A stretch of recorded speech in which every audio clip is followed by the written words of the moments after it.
माँ जी कहाँ लीचड़ों के मोहल्ले में रहने आ गए हम। मेरा तो सवेरे सवेरे मूड ही खराब हो गया है। अरे बहू क्या हो गया, क्यों सुबह सुबह बड़बड़ा कर अपना मूड खराब कर रही है? और क्या होगा माँ जी, वही कौशल्या निवास वाले दिमाग खराब करते थे। सुबह सुबह 6 बजे उठकर बाहर आंगन में आई थी, सोचा तो थोड़ी देर यहीं पर बैठकर ताजी हवा में योग करूंगी। लेकिन ये देखो, ताजी हवा तो तब मिलेगी ना जब लोग हवा को शुद्ध रहने देंगे। सुबह 5 बजे ही चूल्हा जल जाता है उनके घर में, घर से बाहर निकलो तो बस धुआं ही धुआं। अरे भाई, लाखों खर्च करके यहाँ पॉश कॉलोनी में मकान खरीदा था कि इसलिए कि सवेरे उठते ही चूल्हे के धुएं को सूंघकर अपने दिन की शुरुआत करें हम लोग। अरे बेटा अब क्या बताए, पूरा मोहल्ला इनकी हरकतों से परेशान है। अरे अगर इतना ही देसी रहन सहन रखना है तो जाकर गांव में बस जाना चाहिए ना। शहर में रहकर बाकी लोगों का जीना क्यों मुश्किल करके रखा है उन्होंने। सारी उम्र की कमाई इस मकान में लग गई और अब यहाँ रोज रोज की किचकिच पीछा नहीं छोड़ रही। गरिमा और शैलजा बातें कर रहे थे कि पड़ोस में रहने वाली ममता भी वहां आ जाती है। अरे गरिमा, आजकल तुम मॉर्निंग वॉक के लिए नहीं आ रही हो, तभी तो ठीक है ना तुम्हारी। अरे मॉर्निंग वॉक करके कौन सा फायदा मिलने वाला है? पहले ही शहर की हवा में पॉल्यूशन कम है, जो ये पड़ोसन चूल्हा जलाकर हवा को जहरीला बना रही है। अब इस जहरीली हवा में मुझसे तो वॉक नहीं हो पाएगा भाई। बिल्कुल ठीक कह रही है तू। मैं तो सोच रही हूँ सोसाइटी में शिकायत कर दूं इनकी। पूरे कॉलोनी की शो खराब करके रखी हुई उनके परिवार ने, इनको किसी की पड़ी नहीं है। मैं भी तो माँ जी से अभी वही कह रही थी। अच्छा छोड़ी ना, तू बता, अगर तेरी वॉक हो गई तो चाय बनाती हूँ, चाय पीकर जाना। अच्छा चल, अब तो इतनी जिद कर रही है, पिला दे एक कप चाय, फिर जाकर मैं घर के काम भी शुरू कर दूं 2 दिन बाद। अरे माँ जी, ये इतनी गंदी बदबू कहाँ से आ रही है? मैं बाहर आंगन में अचार की बनिया रखकर आई थी, उनमें धूप लग जाए, लेकिन ये अचानक से इतनी गंदी बदबू कहाँ से आने लगी? अरे बहू जरा देख तो कोई अचार खराब तो नहीं हो गया? ये तो सच में बहुत ही गंदी सड़न जैसी बदबू आ रही है। गरिमा आंगन में जाती है तो देखती है अचार की बनिया तो एकदम सही सलामत है। माँ जी, मुझे लग रहा है बदबू हमारे घर से भी बगल वाले प्लॉट से आ रही है। मैं जरा जाकर देख कर आती हूँ। गरिमा दरवाजा खोलकर बाहर निकलती है और पड़ोस में खाली पड़े प्लॉट की तरफ नजर घुमाती है तो सामने का नजारा देखकर अपना सर पकड़ लेती है। अरे आप लोगों ने क्या कसम खा रखी है, हम लोगों को इस मोहल्ले में चैन से नहीं जीने देंगे? अरे बेटा, मैंने तो तुमसे कुछ कहा भी नहीं, मैं तो चुपचाप अपना काम कर रही थी। मैंने कब तुम्हें मोहल्ले में रहने से रोका है भाई? रोका तो नहीं है, लेकिन जैसे आप लोगों की हरकत है ना आंटी जी, कोई ज्यादा दिन इस मोहल्ले में टिक नहीं पाएगा। अरे हमारी कोठी के बगल में ये गोबर के उपले क्यों बना रही है आप? बदबू से हमारी नाक सड़ी जा रही है, क्या तरीका होता है? अरे बेटा, भैंस का गोबर है, इसमें कौन सी बदबू आती है? हमें तो कोई बदबू नहीं आ रही।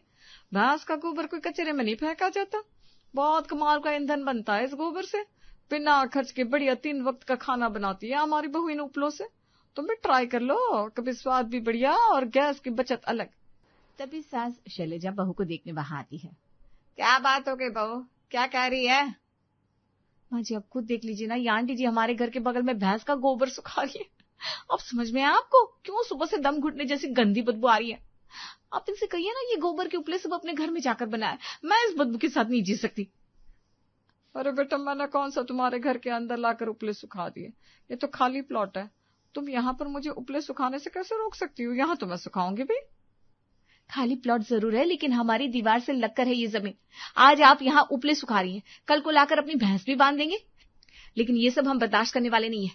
अभी तक पड़ोसी होने का धर्म निभा रहे थे, लेकिन अब आपने तो हद पार कर दी। मैं सोसाइटी में जाकर शिकायत करवा दूंगी। आपकी भैंस गोबर, उपले, लकड़ियां सब उठाकर बाहर फेंक देंगे वो। बाप रे, गजब के लोग हैं। ऐसा भी क्या शहर का बुखार चढ़ा है कि गाय भैंस और उनके गोबर से इतनी तकलीफ हो रही है ना? और ये क्या बात बात में सोसाइटी वालों का डर दिखाती रहती हूँ मुझे।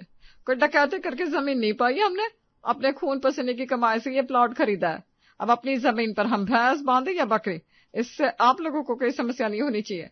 और जिससे समस्या हो वो यहाँ से मोहल्ला छोड़कर कहीं और बस जाए, हम तो यही रहेंगे और अपने देसी तरीके से ही रहेंगे। तुझे कितनी बार समझाया मैंने, इनके मुंह मत लगाकर। तू भी ना आओ देखती ना ताओ, बार बार जाकर बहस करने लगती है। देखा ना तूने, उनके लिए वो जो कह रहे वो सही है, क्या मिल गया बहस करके? अच्छा सुन, जाकर चाय बना दे 1 कप, और ऐसा करना चावल भी पकने रख देना, तुम्हारे पिताजी दुकान से आते होंगे। ठीक है माँ जी। बहू गरिमा ने चाय का पानी गैस पर रखा और मोहल्ले में रहने वाली अपनी सहेली ममता को कॉल करके कुछ देर पहले हुई सारी बातें उसे बता दी। बहुत अच्छा किया जो तूने मन भर के खरी खोटी सुना दी। अरे इन लोगों का यही इलाज है। अच्छा मिलते हैं बाद में, अभी रसोई में काम निपटा लो। गरिमा अभी सास को चाय देने के बाद चावल बना ही रही थी, तभी उसने देखा कि अचानक गैस बंद हो गई। और ये गैस को क्या हुआ? लगता है सिलेंडर खत्म हो गया। माँ जी से पूछती हूँ एक्स्ट्रा सिलेंडर है कि नहीं। माँ जी, गैस खत्म हो गई है, आप सिलेंडर की बुकिंग करवा दीजिए। अच्छा, वो गैस वाला निक्कू है ना, उसको बोलिए 100 रुपया एक्स्ट्रा लगा ले, लेकिन अर्जेंट में अभी सिलेंडर दे जाए, मेरे तो चावल भी ठीक से पके नहीं, क्या खिलाऊंगी सबको। बहू तू भी ना घोर लापरवाह हो रही है। अरे सिलेंडर खत्म हो गया और तू अब बता रही है?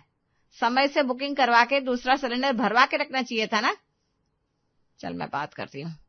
शैलजा गैस बुकिंग के लिए फोन घुमाती है, लेकिन गैस बुक नहीं होती। अरे बहू, ये सिलेंडर वाला तो बोल रहा है पूरे देश में एलपीजी की किल्लत हो रही है, सिलेंडर नहीं मिल सकता। नहीं मिल सकता से क्या मतलब है? आपने उसको बोला ना एक्स्ट्रा चार्ज ले लेना, बस इस समय सिलेंडर दे जाए। अरे भाई, वो कह रहा है 100 क्या 500 भी दोगे तब भी सिलेंडर नहीं पहुंचा सकता, क्योंकि पीछे से सिलेंडर की सप्लाई नहीं है। मुझे तो समझ में नहीं आ रहा आप क्या करेंगे। तुम्हारे ससुर जी के आने का समय हो रहा है, रोटी के आज तो चावल तक नहीं बने, क्या रखेंगे उनके आगे? आप चिंता मत करिए माँ जी, मेरी सहेली है ना ममता, उसके यहाँ ये कुकर लेकर जाती हूँ, बोल दूंगी 2 सीटी लगा कर दे दे। फिलहाल तो काम चल जाएगा, बाकी बाद में देखी जाएगी। गरिमा चावल का कुकर लेकर सहेली ममता के यहाँ पहुंचती है। अरे ममता सुन ना, वो हमारी गैस खत्म हो गई और एजेंसी वाले इस समय बुकिंग लेने से मना कर रहे हैं। बड़ी परेशानी हो गई यार, कुछ समझ में नहीं आ रहा। और सबसे ज्यादा दिक्कत की बात यह है, मेरे तो खाना भी पूरा नहीं बना था। तू जरा छोटी सी हेल्प कर देना, इस कुकर में 2 सीटी लगाकर मुझे दे दे, कम से कम परिवार वालों को कुछ तो खिला दूंगी। अरे तूने तो मेरे मुंह की बात छीन ली दोस्त। मेरे घर भी आज सुबह ही सिलेंडर खत्म हो गया और मैं भी पूरे शहर भर में सिलेंडर का पता लगा चुकी हूँ। सिलेंडर तो ऐसे गायब हो गया जैसे गधे के सर पर से सिंह। मैंने तो खुद नाश्ता बाहर से मंगवाया है, माफ करना, आज मदद नहीं कर पाऊंगी। ममता की बात सुनकर गरिमा जाने के लिए उठती है, तभी ममता का बेटा वहां आता है। ममता का बेटा कहता है, माँ पापा ने बोला अच्छी सी चाय बनाकर दे दो, अभी आपने 5 मिनट पहले जो चाय बनाई थी उसमें अदरक नहीं था। भाई साहब को पता नहीं क्या कि तेरी रसोई में गैस नहीं है? सहेली की बात सुनकर ममता के चेहरे का रंग उड़ जाता है। अरे दीदी, बन गया आपका पनीर पूड़ी और रायता भी मैं निकलती है। अच्छा, तो अब समझ में आया, सिलेंडर खत्म नहीं है, बस तो अपनी गैस पर मेरे चावल पकाना नहीं चाहती थी। अपने परिवार के लिए पूरी कचौड़ी पकवान बना रही है और अपनी सहेली के लिए चावल तक उबाल कर नहीं दे सकती तू। तो कहना तो नहीं चाहिए, लेकिन बड़ी आस लेकर अपना समझकर मैं यहाँ आई थी। तुझे अपना दोस्त समझकर कितनी दफा चाय नाश्ता कराया, उसकी कोई गिनती नहीं है, और तूने आज एक चावल पकाने से इनकार कर दिया। देख गरिमा, ये इमोशनल बातें करने से कुछ नहीं होता। इस समय जबरदस्त किल्लत चल रही है गैस की, गैस मिल नहीं रही, ऐसे में मैं दोस्ती नहीं निभा सकती। तेरे साथ आज दोस्ती निभाओ तो कल को मेरा बच्चा ही भूखा बैठा नजर आएगा। तूने वो बात तो सुनी होगी, मुसीबत का समय दूसरों की मदद करने से पहले अपनी सहायता करे। गरिमा मुंह बनाकर ममता के घर से बाहर निकल आई। बाहर उसे काम वाली पुष्पा मिलती है। अरे मैडम, ये कैसी मुसीबत आई है आपके ऊपर? वैसे तो ममता मैडम के पास एक सिलेंडर भर रखा है, लेकिन वो बोली कि किसी को देगी नहीं। पुष्पा की बात सुनकर अब तो गरिमा मानो खून का घूंट पीकर रह गई थी। घर लौटकर, अरे बहू आ गई तू, बन गया चावल? नहीं माँ जी, चावल तो नहीं बने, लेकिन हाँ, अच्छे बुरे सही गलत की पहचान जरूर हो गई। अरे तू जाने दे, मैं अपनी सहेली आरती से पूछती हूँ। 4 सिलेंडर है उसके पास, और उसकी बहू तेरी तरह लापरवाह नहीं है कि एक भी भरवा कर ना रखे। आप भी परख लो अपनी सहेली को, मुझे तो पता ही है क्या होने वाला है, और वाकई वही होता है जिसकी गरिमा को उम्मीद थी। अरे तुझे तो मैं अपनी दोस्त समझती थी, मुझे नहीं पता था जरूरत के समय तू ऐसे पीठ दिखा देगी। चलो, सिलेंडर के बहाने ही सही मेरी आंखों के ऊपर जो दोस्ती का पर्दा था, कम से कम वो हटा तो। और भूलना मत, समय आने पर कभी तुझे भी मेरी मदद की जरूरत होगी, और उस पल मैं तुझे याद दिलाऊंगी कि जब कोई दोस्त होकर भी ऐसा बर्ताव करता है तो कैसा महसूस होता है। क्या हुआ माँ जी, ऐसे मुंह क्यों खुला रह गया आपका? आपकी 4 सिलेंडर वाली सहेली ने भी मना कर दिया ना। अभी किसी को कॉल मत करिए, कोई नहीं मदद करने वाला। दोनों सास बहू हताश होकर बाहर बालकनी में खड़ी थी। तभी उन्हें पड़ोस वाली कौशल्या के घर में से स्वादिष्ट खाने की खुशबू महसूस होती है। ये लो, अपने यहाँ पर खिचड़ी खाने के वांदे हैं और उनके यहाँ शाही पकवान बन रहा है।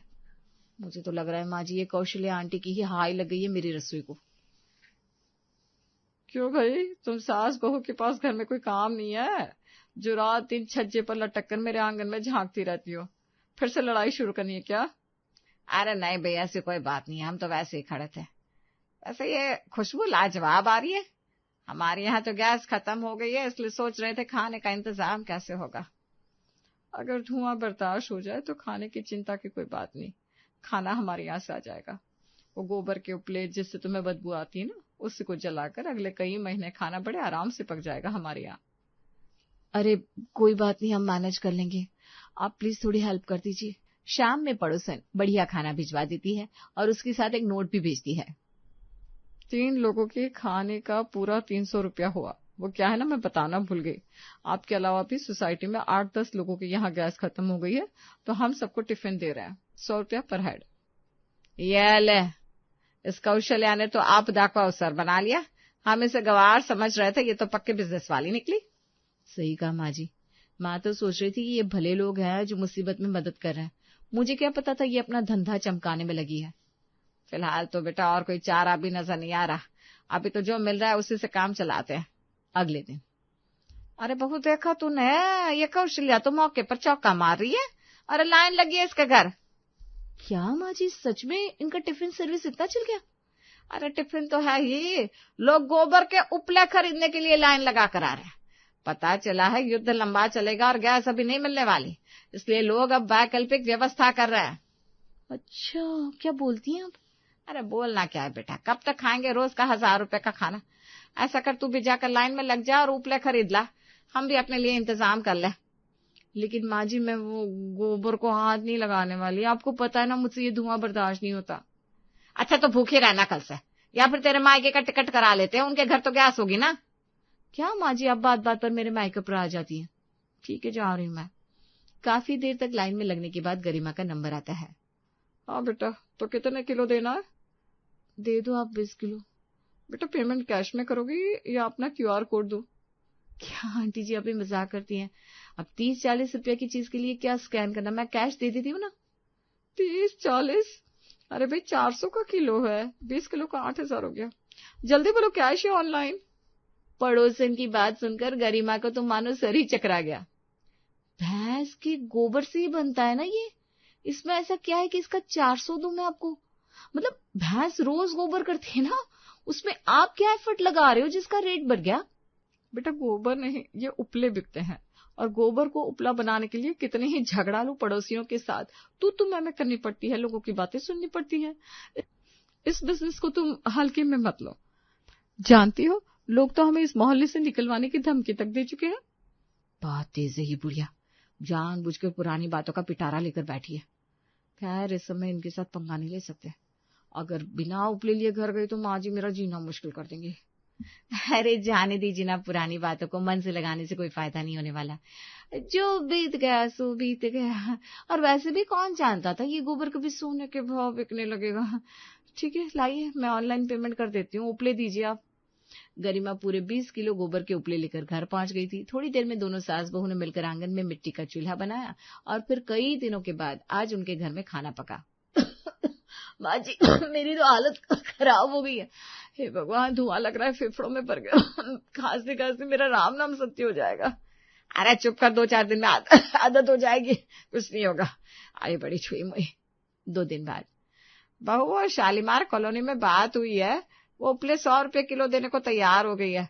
अगली बार वहीं से लेकर आना, अच्छी खासी बचत हो जाएगी हमारी। ठीक है माँ जी। अरे गरिमा, ये देखो टीवी में क्या दिखा रहे हैं गैस के बारे में। अरे भाड़ में जाए न्यूज, हो जाने दो किल्लत। हमने तो अब अपना कई महीनों तक का इंतजाम कर लिया है। अब गैस के दाम बढ़े या कुछ हो, मुझे क्या करना, हम तो चूल्हे के साथ ही खुश है। अरे पूरी बात तो सुनो, समझौता हो गया है, गैस के कंटेनर इंडिया पहुंच गया है। 2 दिन में गैस की किल्लत खत्म हो जाएगी और गैस के दाम भी नॉर्मल हो जाएंगे। क्या? गैस की किल्लत खत्म हो गई? लेकिन इस घबराहट में जो मैंने हजारों के उपले खरीदे उसका क्या?